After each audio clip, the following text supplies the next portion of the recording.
झंझारपुर अनुमंडल छे ये मुर्दा के शहर और मुर्दा के नागरिक छे एतऽ के। आइ दैया खरबार के एगो महिला के जान गेले तो हम अहाँ तटस्थ बनल छी, हमरा की लेना देना है, दोसर के परिवार छे। आइ कोनो बच्चा के माय छीन गेले हन, कोनो साउस के पुतोह छीन गेले, कोनो माय के बेटी छीन गेले और दू गो बच्चा माय विहीन भ गेले, ओकर जिम्मेदार हम और अहाँ। कुछ मुट्ठी भर लोग बैठ कर पूरा झंझारपुर के राजकीय कोष के बंदरबाट करी छे आ हम अहाँ तटस्थ बनल छिए। किया तो हमरा अहाँ में तटस्थ बने के एगो नियत अछि, चमचागिरी एगो खून में अछि कि हमरा की लेना देना अछि। आइ तो ओकरा संगे भ रहल छिए, हमर की गेले, आइ ओकर बारी छे, कल अहाँ के परिवार के बारी एते। नमस्कार, मेरा नाम अर्जुन है और आप देख रहे हैं चौथा स्तंभ डिजिटल न्यूज। अभी आपने एक युवा फौजी की ललकार सुनी जो झंझारपुर के हर एक नागरिक के लिए। क्या वाकई में झंझारपुर मुर्दों का शहर है? सड़क, बिजली आदि मूलभूत सुविधाओं के लिए तरस रहे जनमानस को जगाने के लिए किसी को अपनी जान की कुर्बानी देनी होती है। आम लोगों के हक और अधिकार पर कुंडी मार कर बैठे रहने वाले शासन प्रशासन के लोग भी तभी जागते हैं जब तक उन्हें इंसानों की कुर्बानी नहीं मिल जाती। इसका उदाहरण देने के लिए मैं आपको 4 दिन पहले की एक घटना की ओर ध्यान दिलाना चाहता हूं। जब झंझारपुर की लाइफलाइन कहे जाने वाली सड़क NH57 मोहना से झंझारपुर आरएस जाने वाली जर्जर सड़क में बने जानलेवा गड्ढे को तब तक नहीं पाटा गया जब तक इंसानी जान की कुर्बानी नहीं दी गई। झंझारपुर की लाइफलाइन सड़क को तत्काल चलने लायक बनाने के लिए एक नवविवाहिता को अपनी जान की कुर्बानी देनी पड़ी। बताया जाता है कि इस मुख्य सड़क में केजरीवाल हाई स्कूल के सामने बने जानलेवा गड्ढा में बुलेट बाइक गिरने के बाद बाइक पर पीछे बैठी महिला गिर गई। उसी समय पीछे से आ रही एक एम्बुलेंस की चपेट में आने से उसका सर फट गया। जख्मी महिला लखनऊ थाना क्षेत्र के दैया खरवाड़ गांव निवासी प्रमोद सिंह की 24 वर्षीय पत्नी ज्योति देवी को स्थानीय लोगों ने दुर्घटना कर भाग रहे एम्बुलेंस पर लादकर इलाज के लिए अनुमंडल अस्पताल पहुंचाया, जहां जख्मी हालत में प्राथमिक उपचार के बाद उसे DMCH रेफर कर दिया गया, लेकिन रास्ते में ही महिला ने दम तोड़ दिया। दूसरी ओर मौत की खबर मिलते ही संवेदक द्वारा एक वाहन से हादसा स्थल पर बने गड्ढे को भरने के लिए एक गाड़ी ईंट का टुकड़ा भेजा गया, लेकिन स्थानीय लोगों के आक्रोश को देखते हुए उसे बैरन लौटना पड़ा। सुबह में NH57 मोहना से झंझारपुर आरएस के बीच मुख्य सड़क पर बने जानलेवा गड्ढे को रोड़ा रोड़ी ईंट का टुकड़ा डालकर तत्काल सड़क को मोटरेबल बनाकर चलने लायक बना दिया गया। अब सवाल उठना लाजमी है कि क्या सड़क पर ईंट का टुकड़ा भी तभी गिराया गया जब इसके लिए एक महिला को अपनी जान की कुर्बानी देनी पड़ी।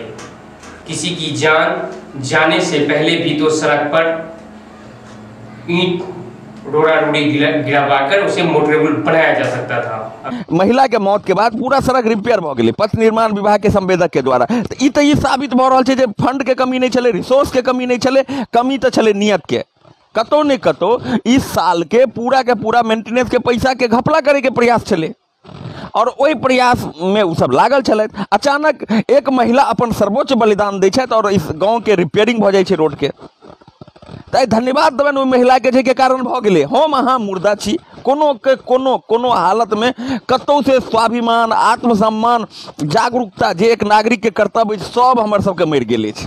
अगर सही मायने में आज कल झंझारपुर में यही हो रहा है तो फिर निश्चित रूप से झंझारपुर के आम लोगों को उनका हक और अधिकार, बुनियादी सुविधा बहाल करवाने के बजाय उस पर कुंडी मारकर बैठे लोग, चाहे वह प्रशासनिक अधिकारी हो या जनप्रतिनिधि, इंसान नहीं शैतान है। क्या इन शैतानों से निजात दिलाने का कोई रास्ता है? इंसान से शैतान बन चुके अधिकारी नेताओं में मानवीय संवेदना जगाने के लिए युवा फौजी की एक ललकार पर युवाओं ने आजकल सोशल मीडिया पर एक कैंपेन चलाया हुआ है, सेल्फी विथ जर्जर सड़क। हम एक फौजी के नाते जो हमारे स्वाभिमान है, हम अहाँ के जगबैत रहब, चाहे अहाँ जागी या नहीं जागी। आए लूट तंत्र के बिल्कुल बिल्कुल लूट के छूट भ गए हैं झंझारपुर में। कागजी विकास, कागजी नाव के सहारे बस गंगा पार भ रहल छै विकास के, कागजी विकास के घोड़ा सरपट दौड़ रहल छै। आ कुछ चमचा किस्म के लोग जकरा स्वाभिमान बेच लेने छै, स्वाभिमान गिरवी देने छै, तो बस जय जयकारा लगा रहल छथिन। और झंझारपुर उ परिणाम भुगत रहल छै माफिया, भ्रष्टाचारी, कमीशन खोरी के चरम पर अछि। और एकर चुंगुल में झंझारपुर के विकास करा रहल अछि। हमर अहाँ नागरिक के नाते एगो कर्तव्य बनैया जे जगियो आ नहीं जगबे तब मरियो। वक्त जागे के नहीं तो मरू, एनाहिते मरैत रहब। और सिर्फ अहूँ एगो कागजी आंकड़ा बन के रहब, अहाँ के एगो मौत कागजी आंकड़ा के तौर पर रह जात। जागा पड़त, शासन प्रशासन और भ्रष्टाचार के खिलाफ आवाज उठवा पड़त।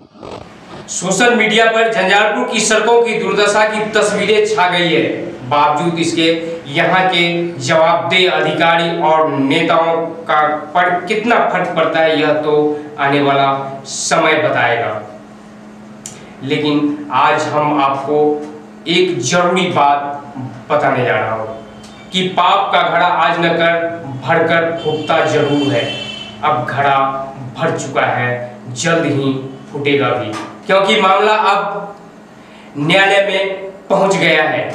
झंझारपुर व्यवहार न्यायालय के अधिवक्ता सह वरिष्ठ सामाजिक और राजनीतिक कार्यकर्ता पूर्व जिला पार्षद बलराम साहू ने झंझारपुर के व्यवहार न्यायालय में इस जानलेवा सड़क से जुड़े जवाबदेह लोगों को मुदाला बनाते हुए न्याय के कटघरे में लाकर खड़ा कर दिया है। आगे हम उन्हीं से जानते हैं कि आखिर इस तरह का कदम उठाने की जरूरत क्यों पड़ गई। सर, आपका हमारे चौथा स्तंभ डिजिटल न्यूज के स्टूडियो में बहुत बहुत स्वागत है। साथ ही चौथा स्तंभ परिवार के साथ साथ झंझारपुर के आम लोगों की तरफ से आपका आभार जताते हैं कि आपने आम लोगों के हक और अधिकार के लिए जवाबदेह लोगों को न्याय के कटघरे में ला दिया है। धन्यवाद। सर, मैं आपसे ऊपर का प्रश्न एक बार फिर से दोहराना चाहता हूँ, आखिर आपको इसके लिए न्यायालय में क्यों जाना पड़ गया? अर्जुन जी, झंझारपुर की यह सड़क वित्तीय वर्ष 19-20 में आरसीटी डिपार्टमेंट के द्वारा बनाया गया। अब नियमानुसार पीडब्ल्यूडी कोड के हिसाब से अगले 5 वर्षों तक उसी संवेदक को इस सड़क का अनुरक्षण करने का प्रावधान है जी। मैं समझता हूं कि निर्माण कार्य के बाद 1 रुपये का कोई अनुरक्षण का कार्य इस सड़क पे नहीं हुआ। वो तो सर दिख रहा है, वो तो दिख रहा है। और विगत 1 वर्षों से अधिक समय से मेरा मानना है, आप भी यही के हैं कि सड़क पर सैकड़ों गड्ढे बने हुए हैं। कोई ऐसा दिन नहीं है कि आरएस झंझारपुर स्टेशन से मोहना के बीच किसी न किसी की दुर्घटना नहीं हुई हो, छोटी हो या बड़ी हो। हमको लगता है कि इस सड़क को देखने के बाद लगता है कि शासन प्रशासन तो खैर संवेदनहीन है ही। हम इन शब्दों का प्रयोग इसीलिए कहते हैं कि इस सड़क से प्रतिदिन झंझारपुर के अनुमंडल पदाधिकारी का आना जाना होता है। तमाम वाला अधिकारी इसी सड़क से आते जाते हैं। कभी-कभार तो जिला प्रशासन की भी गाड़ियां यहाँ से, जिला प्रशासन की गाड़ी जाती आती है। हमारे न्यायपालिका के जो जुडिशियल अफसर्स हैं वो मुख्य सड़क तक इसी रास्ते से जाते हैं।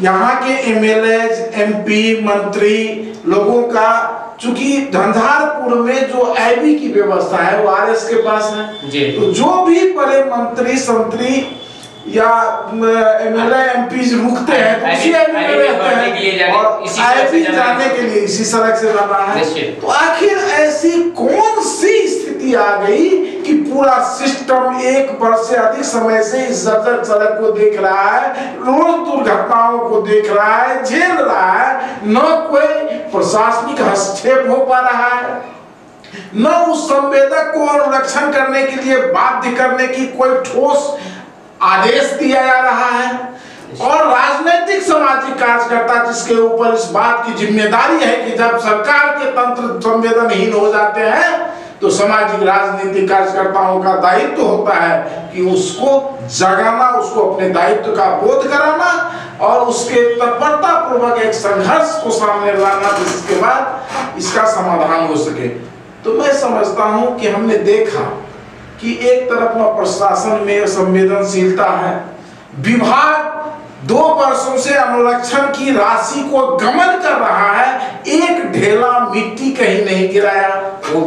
वो भी टुकड़ा गिरा कब, जब एक महिला ने इसके लिए अपनी सर्वोच्च कुर्बानी दे दी। उसके बाद और वह इसलिए नहीं हुआ कि उसको कोई संवेदना जगा है। मैं अर्जुन जी स्पष्ट रूप से कहना चाहता हूं कि उसको लगा कि अब हम फंस रहे हैं, तो फंसने से बचने के लिए और 2 वर्षों का जो अनुरक्षण की राशि वो गमन किया है, उस राशि के गमन पर मरहम लगाने के लिए चंद टुकड़े इसमें दिए गए। कौन सा मरम्मत हुआ? फ्लैंक का भी वैसे ही है। आपके बगल में पानी 2 फीट गुजर रहा है, वहां गड्ढे हैं, रोज जंग फंसता है। आप यहाँ से मोहम्मद जाने में आपको घंटों का समय लग जाएगा। चूड़ा मिल के पास मदरसा चौक पर मैंने अपने आंखों से देखा है कि महिला मोटरसाइकिल से नीचे गिर गई, बेनग्न हो गई। लज्जा बस लगता था कि हम लोगों को धरती में गिर जाना चाहिए, जो स्थिति हमने अपनी आंखों से देखा है। ऐसी संवेदनहीनता, ऐसा लूट, जब हम कुछ नहीं कर सकते हैं तो न्यायपालिका एक लोगों की अंतिम उम्मीद है। मुझे लगा कि और दायित्वों का यदि मैं पालन नहीं कर सकता हूं तो कम से कम एक अधिवक्ता होने के नाते, एक नागरिक होने के नाते, एक संवेदनशील नागरिक होने के नाते मैं न्यायालय में तो अपनी बात को रखूं। और मैंने केस दायर किया है। मुझे लगता है कि न्यायालय से दोषी के ऊपर कार्रवाई भी होगी, सड़क का निर्माण भी होगा, जो गमन हुआ है उसका पर्दाफाश। हाँ, समय जो लगे, प्रक्रिया है, न्यायिक प्रक्रिया थोड़ी लेट होती है लेकिन कारगर भी होती है। अब न्यायालय ही एकमात्र जो है सो लोकतंत्र में उम्मीद है लोगों को, नेताओं से कुछ होने वाला नहीं है। अधिकारी तो बिल्कुल ही चौपट है, बहरा, अंधा, गूंगा, जो आप कहें, क्योंकि सामने से प्रतिदिन अधिकारी गुजर रहे हैं, उनके सामने में घटनाएं हो रही है, न वो देख रहा है, न आम लोगों की सुन रहा है, न मीडिया, सोशल मीडिया पे जो इतनी बातें आ रही है, तरह तरह की बातें आ रही है, उसको भी देखने सुनने की उसके पास फुर्सत नहीं है। उतनी गूंगी बहरी हो चुकी है हालांकि प्रशासन। संपूर्ण प्रक्रिया में अर्जुन जी, यह तो एक झंझारपुर को हम लोगों ने झेला है और झेल रहे हैं, तो झंझारपुर को हम लेकर के गए हैं न्यायालय में।